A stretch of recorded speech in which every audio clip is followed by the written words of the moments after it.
And so today we're going to be learning about water molecules. Do you know what a water molecule is? Or has anyone had a glass of water this morning? I don't know if you haven't. Oh no. It's so hot in Texas you have to drink lots of water. But we're going to learn about water because raise your hand if you think water is sticky. No, I don't think it's really that sticky either. But we're going to do a couple experiments here to hopefully convince you that there's something sticky going on in these molecules. But I have a big pitcher of water here, and we're going to try to transfer that water all the way from here into this glass just using a string. Now the first word we're going to learn today is something called cohesion. This has to do with the water molecules. They're actually hanging on to each other. They're attracted to each other. And that's going to help me move the water, hopefully, we'll see if I make a big mess or not, from up here all the way to our glass just using a string. So in 3, 2, 1, shaking. Maybe it's the caffeine, maybe it's stage nerves. But you can see if we move the camera up a little bit, up the string, you can see it actually clinging. Oh, poured a little too much there. But we're quickly filling up our glass. And now that's not just because of something called cohesion. It's also something called adhesion. So there is some attraction between the water molecules and our yarn here. So now we have a full glass of water and a giant mess. And I poured it from all the way up here. So next time you guys fill up a glass of water, this is a nice, easy way to do it, so it's a little cooler.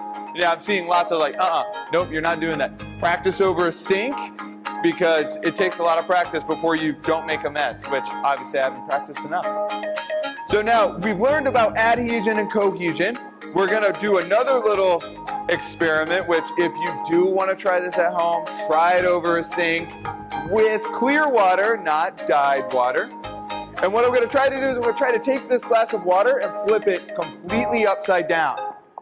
Do you think this sheet of paper will be a good lid? You're like all in. You're like, yes, that's going to work. And I'm seeing a couple like, man, this guy is crazy. There's no way. So I'm going to place my hand on top and I'm going to flip it over. Okay, hasn't leaked yet.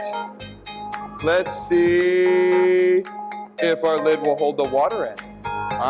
So you were right in the front row.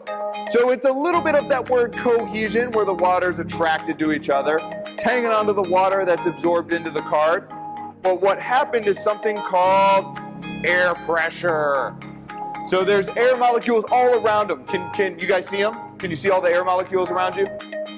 You can't, but that's what caused this to work. So when the water shifted down, all the air molecules spread out just a little bit, and then the air pressure in the room was pushing against the card, so it was literally holding the water up. But it's a little hard to see air molecules, and that's why we are going to end with this big vortex cannon. Basically, you're going to hear that loud hissing noise that's going to fill this drum up, and then I'm going to hit it out into the audience so you can see exactly what's happening to the molecules in the drum. Okay, so we're just going to fill it up till it's like full-ish. And then all I'm going to do is hit the very end of the trash can, just like this.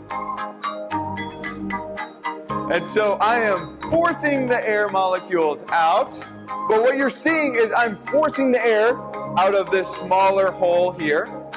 And so this has to do with this air pressure thing again.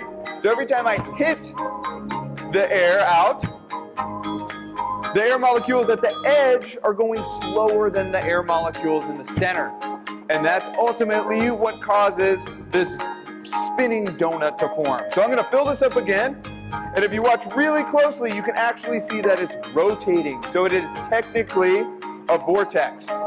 What I can say is that this is just a trash can. So if you were to make this at home and didn't have a fog machine, you would still feel the burst of wind. You just wouldn't be able to see it. So you can still, these are really easy to make at home and they scale up and down.